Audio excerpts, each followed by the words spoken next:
Hola, buenos días. En este Viernes Santo voy a contar un cuento para los más peques de la casa, esperando que paséis estos días de cuarentena un poquito mejor.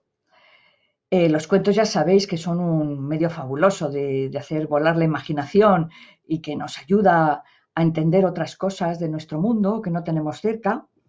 Yo en este caso voy a seguir contándoos un libro que empecé el otro día, Cuentos para Genios, ilustrado por Kim Amate, y en este caso voy a leer el segundo cuento. El otro día os leí Mario y el ternerito perdido y ahora os voy a leer las historias de Jonathan. Jonathan estaba un poco molesto porque Mario había sido el protagonista al encontrar al ternerito Nino. Además, su padre le había dicho en el autobús que como no sabía contar bien, no podría ayudarle con el huerto que tenía que hacer. Por eso esperaba el momento para demostrar todo lo que sabía sobre animales. Profe, por favor, ¿puedo contar todo lo que sé de las vacas?, le preguntó. Entonces se puso a hablar sin parar. Les contó la historia de una vaca que podía volar, de otra que tuvo cerditos en vez de terneros y de una que nació con motas de colores. Eran historias increíbles, pero no se daba cuenta de que sus compañeros se marchaban porque lo que querían es ir a ver a los ponis y al caballo. Tienes una gran imaginación y eres un genio contando historias, le dijo Carlos. Pero si nos cuentas tantas cosas de cada animal, pues vamos a tener que quedarnos a dormir aquí toda la noche, añadió riéndose Esther. Jonathan se quedó callado y un poco triste porque nadie le había aplaudido. Por eso Carlos se acercó a él y le dijo: A mí me has dejado muy sorprendido con todo lo que sabes. Si te parece, nos cuentas alguna cosa de cada animal y así podremos verlos todos, ¿de acuerdo? Bueno, las palabras de su profesor lo tranquilizaron y salió corriendo para alcanzar al grupo. Estos son los caballos y este es el pony. ¿Veis ese caballo que tiene las patas blancas?, dijo Esther señalando con el dedo. Pues se llama Oliver y tiene una historia muy divertida que os contará Marcelo. A él le encanta contar historias, igual que a vuestro compañero Jonathan.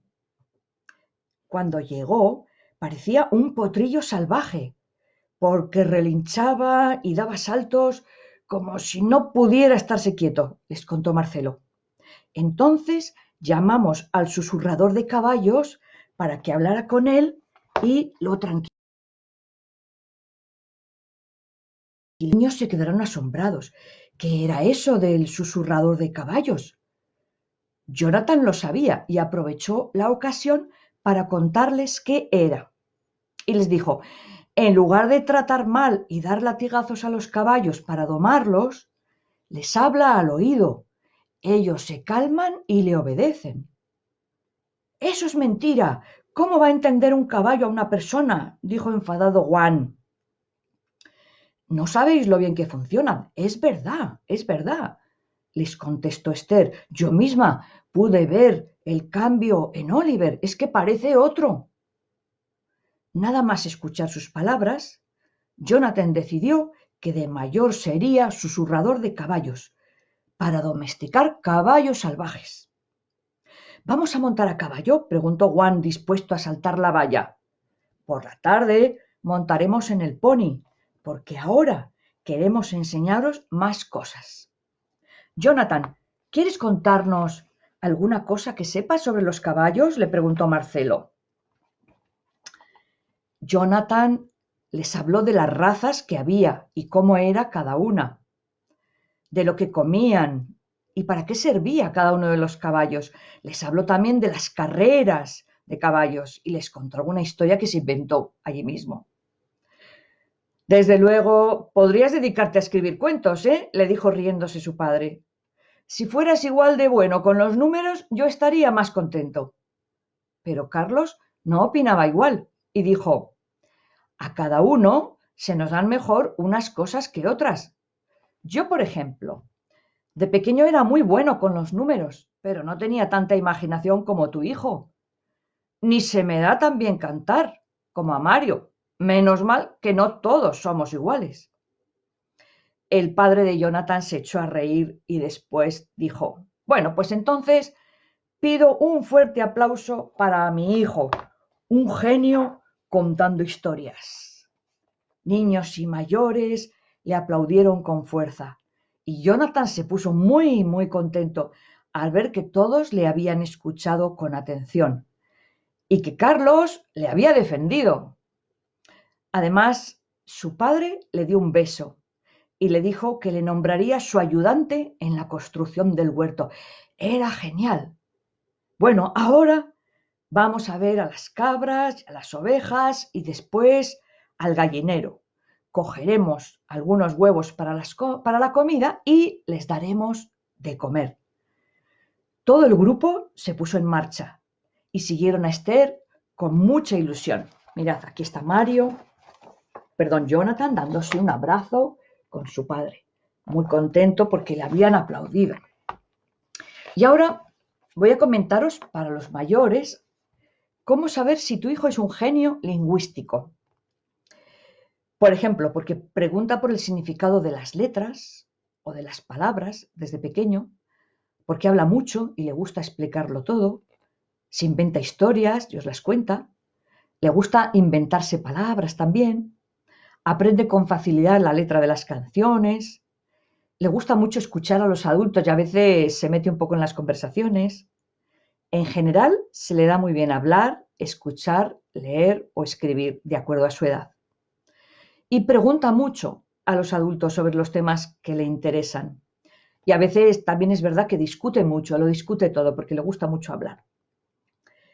Si queréis ayudar a vuestro hijo a desarrollar esa inteligencia, le podéis enseñar trabalenguas, acertijos, refranes, adivinanzas y jugar con sopas de letras. Jugar a inventaros palabras, a ver a quién consigue más palabras inventadas en menos tiempo. Pedirle que os cuente algo divertido que le ha pasado durante el día como si fuera un cuento, donde él es el protagonista. Leerle todos los días cuentos y cantar canciones. Jugar con él a descubrir diferentes palabras que aparecen en los cuentos y que todavía no conoce. Enseñarle a escuchar, además de hablar, para que entienda que son dos procesos complementarios. Enseñarle algunas palabras en otro idioma diferente al de su lengua materna y animarle a usar su imaginación para inventarse historias. ¿Y qué podéis hacer hoy después de leer el cuento? Pues os propongo algunas actividades divertidas. Preguntarle, por ejemplo, qué sabe de cada uno de los animales que han aparecido en este cuento, que os lo cuente. Preguntarle a él si el susurrador de caballos consigue domar a Oliver, ¿por qué cree que lo ha conseguido y que es mejor ese sistema que maltratar a los animales? Ver algún vídeo, también podéis ver algún vídeo sobre la vida de animales que hay en una granja, escuela. Preguntarle por qué piensa que el padre de Jonathan no le deja ayudar a montar el huerto al principio, porque dice que no se le dan bien los números. Luego podéis jugar también a inventaros historias sobre animales fantásticos, pues como una vaca voladora o una oveja con aletas, os doy algunas pistas. Pintar también los animales que se ha inventado. Pedirle que se invente otro cuento cuyo protagonista sea también Jonathan o que cambie el final del cuento. Y comentar si le ha pasado alguna vez que no ha dejado hablar a sus compañeros o que no ha sabido escucharles o que les ha aburrido de tanto hablar y hablar y hablar. Es importante que entendáis que todos somos diferentes, todos somos genios en algo y cada uno de estos cuentos, que son 8 en este libro de cuentos para genios, es bueno en algo. Entonces es muy interesante que también valoréis esa genialidad que tiene vuestro hijo en 1, 2 o 3 inteligencias. Y ahora voy a contestar a vuestras preguntas. Veo que aquí ya van apareciendo. Me preguntáis si todavía existen susurradores de caballos. Pues sí, yo conozco a uno. Precisamente me inspiré en él. Un domador de caballos argentino que está en España desde hace mucho tiempo y que da cursos también sobre la doma afectiva. Es una doma diferente a la que habitualmente se utilizaba en España. Entonces, cada vez hay más susurradores de caballos. Vimos una película donde aparecía también el susurrador de caballos, pero sí que existen, no son personajes fantásticos. ¿Cómo podríamos hacer de nuestras mascotas un recurso educativo? Bueno, yo creo que las mascotas en esta cuarentena tienen un papel súper importante, no solamente porque nos permiten sacar a pasear a los perros, que para muchos es un desahogo, sino que podemos observar su comportamiento como de forma más directa. Por ejemplo, los gatos ya sabéis que suelen dormir durante el día. Bueno, pues desde que aparece la cuarentena y desde que los adultos están con el gato todo el santo día, ha tenido que cambiar sus costumbres y empiezan a dormir de noche porque de día no les deja nadie en paz. Entonces es muy interesante que nos inventemos historias sobre las mascotas, que les pongamos nombres divertidos, que juguemos, que observemos también, ¿no? Cómo es su comportamiento, porque a las mascotas que están acostumbradas a estar mucho tiempo solas, por ejemplo, por las mañanas, ¿no? Que vosotros niños y niñas estáis en el cole y los papás muchas veces estáis trabajando, pues les resulta muy extraño veros también todo el día en casa. Así que podéis inventaros algún cuento. Begoña, ¿crees que los animales domésticos son un buen recurso docente para los hogares y contribuye a educar a nuestros hijos? Yo creo que sí, que la presencia de mascotas, sobre todo en determinados niños que a lo mejor son un poquito más tímidos o que les cuesta más expresar el afecto, o que tienen dificultades para conectar con su mundo emocional, la mascota siempre es un mecanismo afectivo, siempre es un elemento que hace de mediador, ¿no? Incluso entre los adultos y los niños. Pero es que además ayuda a desarrollar el sentido de la responsabilidad desde bien pequeños, ¿no? Ayudando a su cuidado, sabiendo que son elementos frágiles, que si no les damos de comer se pueden morir, que si no les llevamos al veterinario cuando están enfermos les puede pasar algo. Es decir, que dependen mucho del adulto. Entonces, el adulto y el niño pueden compartir responsabilidades para mantenerlo sano, cuidarlo y sobre todo dar y dejarse, ¿no? Querer también por los animales, que cuando son cariñosos es también una prueba de gestión emocional, el dar cariño y el recibir cariño también de las mascotas. Bueno, me dais las gracias por el cuento y en principio no veo más preguntas. A ver, sí, hay más preguntas, perdonad. ¿Cuántas inteligencias tiene cada uno de nuestros hijos? Bueno, según la teoría de Gardner, hay hasta 9 formas diferentes de ser inteligente. Y todos los seres humanos venimos con un potencial muy alto en 2 o 3 de esas inteligencias. Nuestro potencial es mediano en 2 o 3 de esas inteligencias y a lo mejor tenemos un potencial más bajo en 1, 2 o 3 de esas inteligencias, ¿no?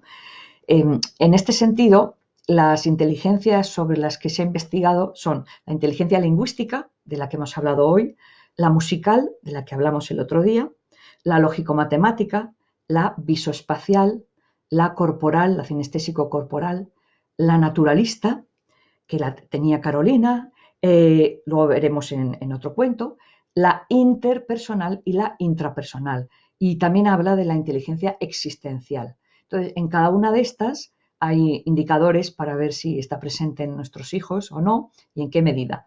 Pero observándoles ya desde pequeños y observando sus juegos y a qué dedican su tiempo libre y qué les gustaría hacer si les damos pues esa libertad de elegir hobbies o actividades extraescolares, ahí nos damos cuenta cómo los niños en principio se dirigen a aquellas actividades o aquellos aspectos donde se sienten más competentes. A ningún niño se le ocurre decir yo quiero entrenar en un deporte porque se me dan mal los deportes. No, yo quiero entrenar, yo quiero jugar a este deporte porque se me da bien el manejo del cuerpo y el manejo de la coordinación, ¿no? Entonces, es interesante entender que todos los talentos, todas las inteligencias son útiles, pero hay que ayudarles a que pongan sus talentos, sus inteligencias al servicio de los demás, para mejorar el mundo, para mejorar la sociedad. Pero para ello lo primero es que los adultos se lo tenemos que reconocer como un talento y así les ayudamos también a fortalecer su autoestima. ¿Es posible que nuestros hijos desarrollen dependencia de una mascota? Yo creo que no. Yo creo que no. Si sabemos manejar bien los afectos dentro del hogar, lógicamente lo que van a priorizar es recibir nuestro afecto. Van a ser más dependientes emocionalmente de los adultos y del cariño nuestro que del de una mascota. ¿Se puede hacer trabajo cooperativo a través de los cuentos? Por supuesto.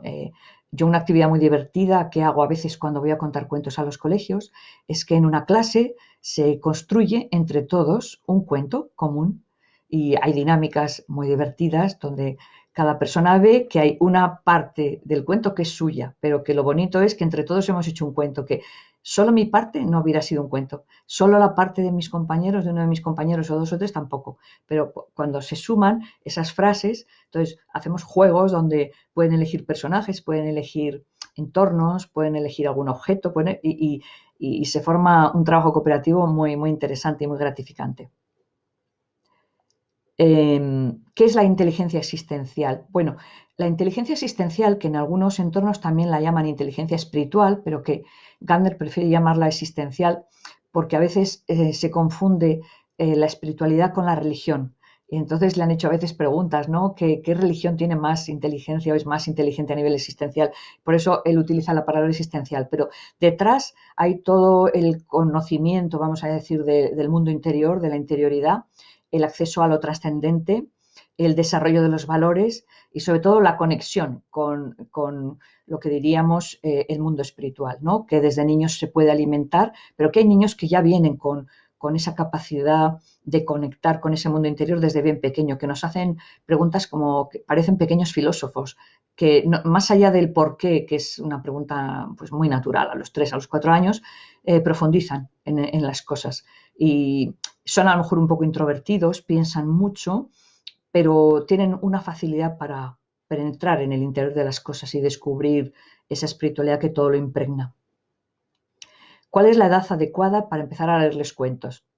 Bueno, yo creo, y esto lo digo porque he escrito un libro que se titula Música para antes de nacer, debemos saber que el oído es el único sentido que está formado totalmente antes de nacer y que el primer vínculo emocional que se puede fortalecer entre la madre y el bebé que lleva en su vientre es a través de la lectura de cuentos.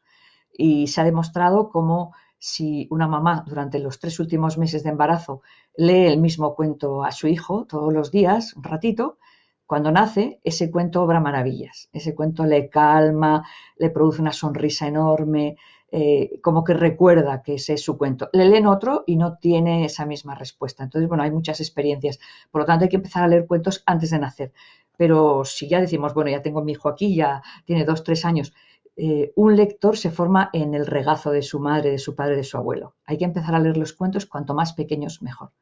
Y evidentemente es un encuentro emocional muy bonito entre ese bebé o ese niño que escucha y el adulto que se lo está contando. Otra pregunta. Mi hijo dice que no sabe contar cuentos. ¿Qué hago para que me cuente cuentos inventados? Tiene 5 años y todas las noches quiere que yo me invente un cuento antes de dormirse. Bueno, pues le tenemos que ayudar porque a veces cuando se sienten así como un poco tímidos y dicen que no saben contar es que porque piensan que no tienen imaginación.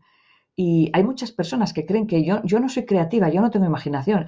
Y esto es que se entrena, igual que nos entrenamos y aprendemos a cocinar cocinando y aprendemos a nadar nadando, pues aprendemos a construir cuentos construyéndolos. ¿Qué pasa? Que en vez de decirle, cuéntame un cuento, a ver, vamos a inventarnos un cuento donde haya, a ver, vamos a buscar 3 personajes. Yo pongo uno y tú pones otro y papá pone otro, por ejemplo. Y bueno, yo voy a poner a una oveja y tu hijo puede poner a una bruja, imagínate. Y el papá puede poner a, yo qué sé, a un orangután, da igual. Bueno, pues se puede formar entre los 3 un cuento. Luego él va tomando ya protagonismo. Cuando el niño siente que su imaginación está y que la puede plasmar a través de un relato, quiere luego seguir inventando. Pero al principio hay miedo porque es como decir, yo no voy a ser capaz, ¿no? Tengo que leer los cuentos de los demás, pero ¿qué imaginación tienen los demás? Yo no la tengo. No, todos tenemos imaginación, solo que hay que entrenarla y desarrollarla. Por lo tanto, podéis empezar vosotros y luego empezar a decirle, ahora termina tú el cuento. Darle como pequeños espacios y ese espacio se va agrandando cada vez hasta que un día le dices, bueno, y ahora vamos a inventarnos un cuento, pero empieza tú. ¿Eh? Y yo cambio el final y van tomando como, vamos a decir así, distintas posiciones o distintos riesgos creativos que eso les da más seguridad poco a poco.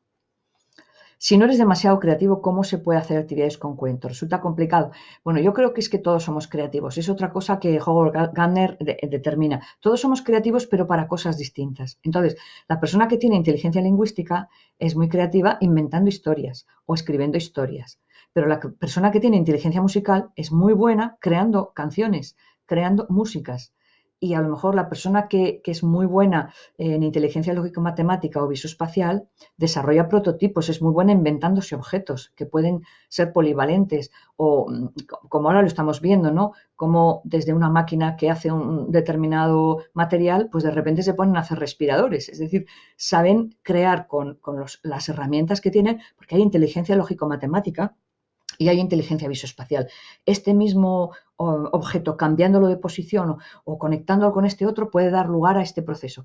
Es otra forma de ser creativos. Entonces, la creatividad no es solamente crear cuentos o crear canciones. Se puede plasmar en dibujos, en diseños, se puede plasmar también incluso en el ver la posibilidad de relaciones entre plantas en los ecosistemas. Todos los naturalistas han visto la vinculación que había entre plantas y entre árboles y distintos ecosistemas, que si uno falla afecta al resto. Es ver esa lógica dentro de la naturaleza. La creatividad se puede plasmar en todo, en la cocina. Ahora mismo hay muchísimas personas haciendo recetas, inventándose recetas. Así que todos somos creativos. Lo que pasa es que si no tenemos inteligencia lingüística o tenemos menos potencial en esta inteligencia, nos va a costar más inventarnos cuentos o escribir relatos. ¿Es bueno poner música a los niños antes de nacer? Sí, por supuesto, por supuesto.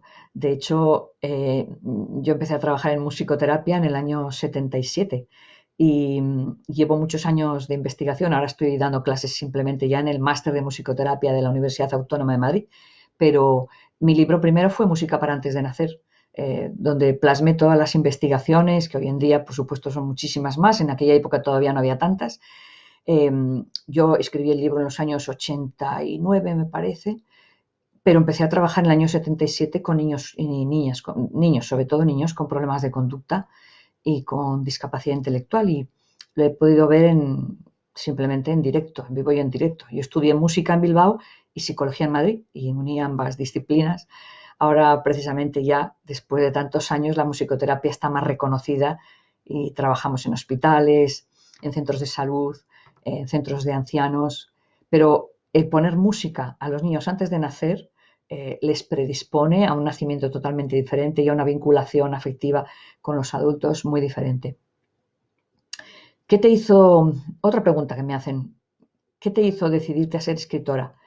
Bueno, yo soy escritora realmente, o dicen que soy escritora desde que publico, pero yo escribí antes. Yo empecé a escribir a los 7 años. Eh, Empecé a escribir, me acuerdo que leía Platero y yo, y no me gustó nada que el burro se muriera al final del cuento. Y entonces dije, bueno, pues yo puedo hacer algo, voy a seguir inventando mi historia sobre Platero para, no sé, como para mantenerlo vivo en mi memoria. Luego escribí poesía, siempre he estado escribiendo, lo que pasa es que no con la idea de publicar. Y cuando en el año 77 empecé a trabajar como terapeuta, vi que el cuento era un medio fabuloso para llegar al alma de los niños y ayudarles a que ellos mismos encontraran salida a sus problemas, ¿no? Problemas que a veces eran muy fuertes, pero como que a través del cuento veían la solución, veían la luz al final del túnel.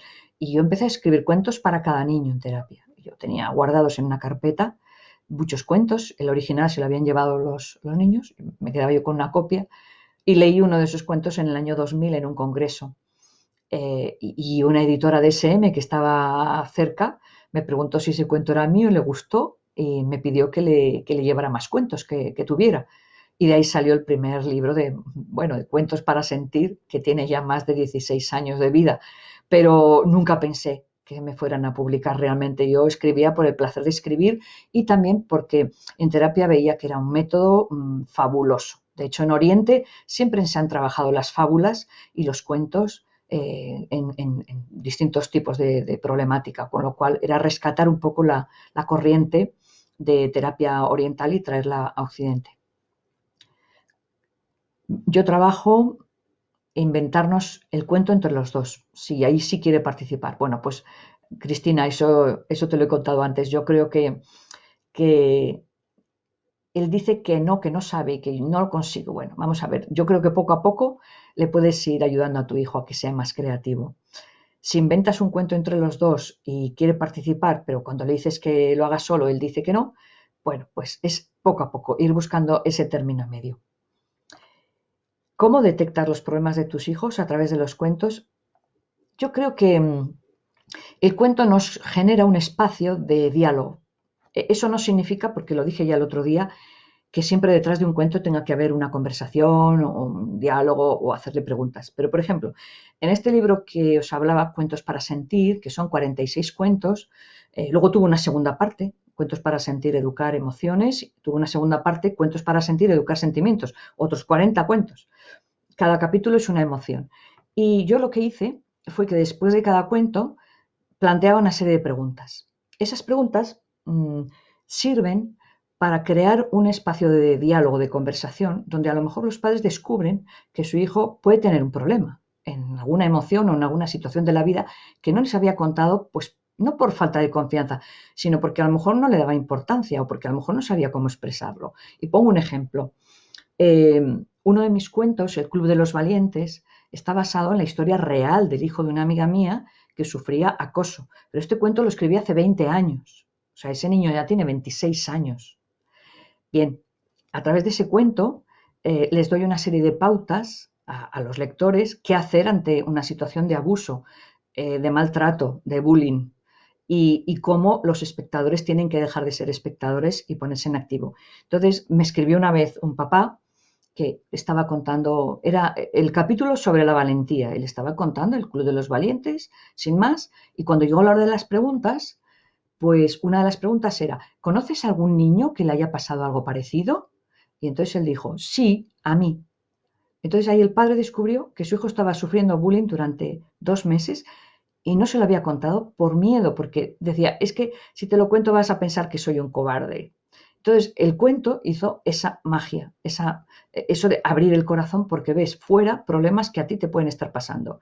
Entonces, claro, de alguna manera no es que vayamos a detectar problemas a través de los cuentos, pero mis cuentos sí están pensados para que tengan un trasfondo terapéutico, de modo que tocan fibras de emociones, de sentimientos, de valores, de situaciones en la vida que a los niños les pueden hacer daño o al contrario, que les pueden ayudar muchísimo a desarrollar su autoestima, la confianza en ellos mismos, toca esos puntos.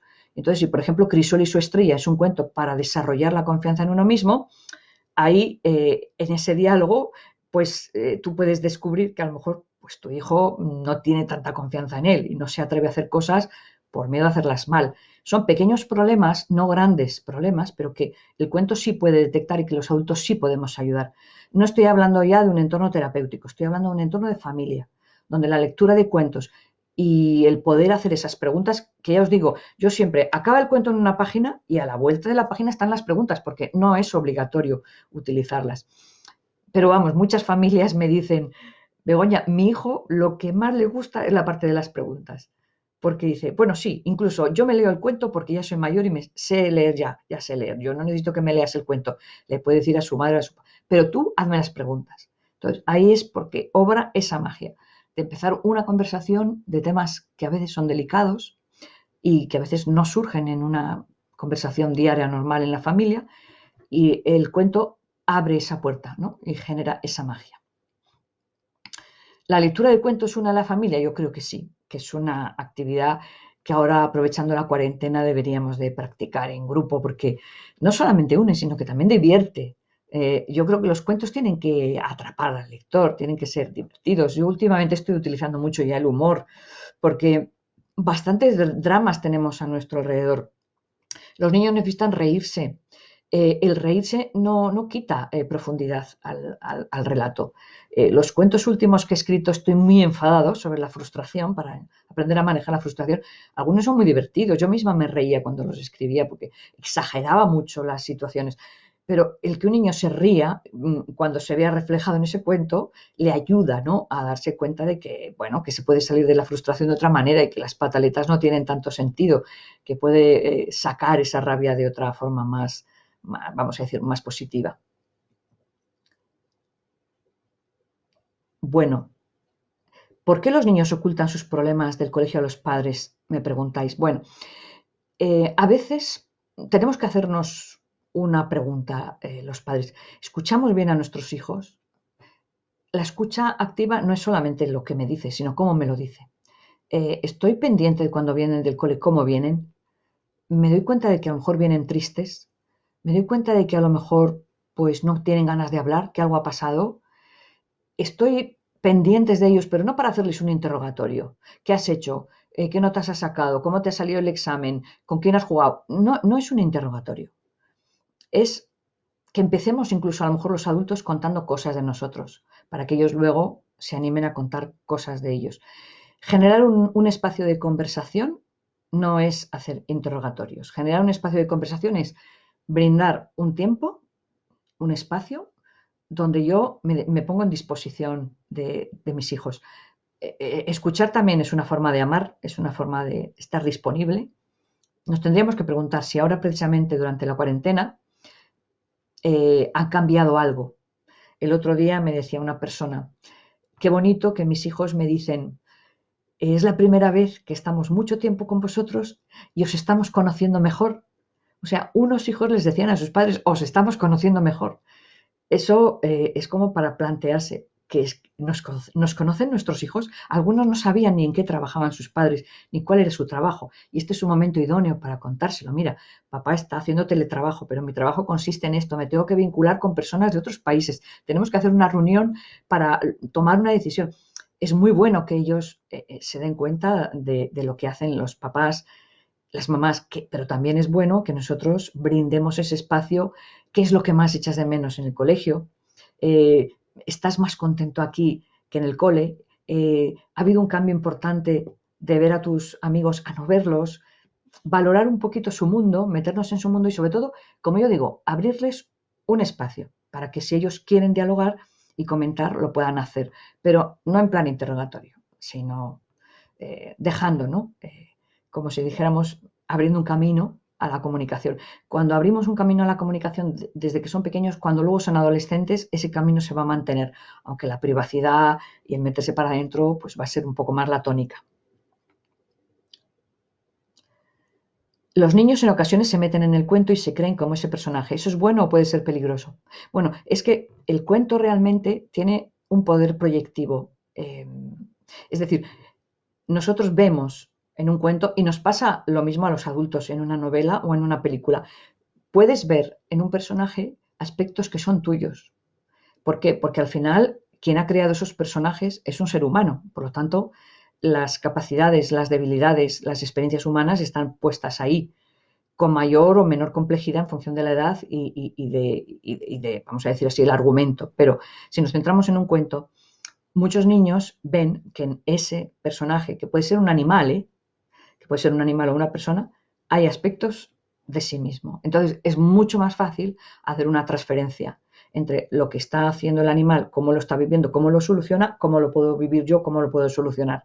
Por eso ese aspecto proyectivo de los cuentos es mágico y yo precisamente creo que en eso basaban su utilización en terapia en Oriente. Nos cuenta una madre que su hija tardaba un año en acabarse un cuento. Cuando un cuento no gusta, hay que insistir en que se lo acabe o mejor pasar a otro. A ver, yo creo que los cuentos tienen que atrapar al lector. Si no gustan, que lo dejen. No se trata de esforzarse ahora mismo, sobre todo cuando son pequeños. Por eso hay que elegir muy bien qué lecturas les pones a su alcance. Si tú les lees un cuento y desconectan, es que ese cuento no tiene nada para ellos. Cambia de cuento. Busca los cuentos que le lleguen. Si tiene que leer, porque ya sabe leer un cuento, y se lo han mandado en el colegio y es una tarea, ahí sí que pone el esfuerzo. Y le tenemos que decir, tienes que leértelo hasta el final porque luego tienes que hacer un resumen o tienes que hacer un dibujo o te van a preguntar en el cole. Ahí sí entra el esfuerzo porque es una tarea. Pero cuando hablamos de generar hábito lector, el hábito lector se genera disfrutando con la lectura. Y por eso yo soy un poco crítica a veces con las lecturas obligatorias que se dan en primaria porque muchas veces en vez de enganchar al lector lo expulsan del placer de leer. Entonces, vuelvo a repetir, si es algo obligado, la disciplina está ahí y esto lo tienes que hacer porque es una tarea del cole. Si es una lectura que tú eliges en tu tiempo libre y ese cuento no les engancha, que lo dejen, no pasa nada. Bueno, yo creo que quiero que disfrutéis de este Viernes Santo en la medida que podamos, que es un día también de recogimiento y de meterse para adentro, de compartir muchas experiencias y vivencias que hemos podido tener otros Viernes Santos con la familia. Y pues hasta otro día. Os mando un fuerte abrazo a todos los que me estáis escuchando al otro lado y deciros que os quedéis en casa, que estamos haciendo todo lo mejor posible para salir cuanto antes de esta cuarentena. Pero no olvidéis, vamos a salir diferentes. Y a mí me gustaría que tanto los niños que me escucháis como los adultos incluyerais la lectura, porque la lectura puede convertirse en un hábito que nos salve de muchas dificultades y de muchos problemas. Daros cuenta que ahora no podemos salir de casa, pero con la imaginación podemos volar a cualquier lugar. Un abrazo muy fuerte, que tengáis un Viernes Santo muy feliz. Adiós.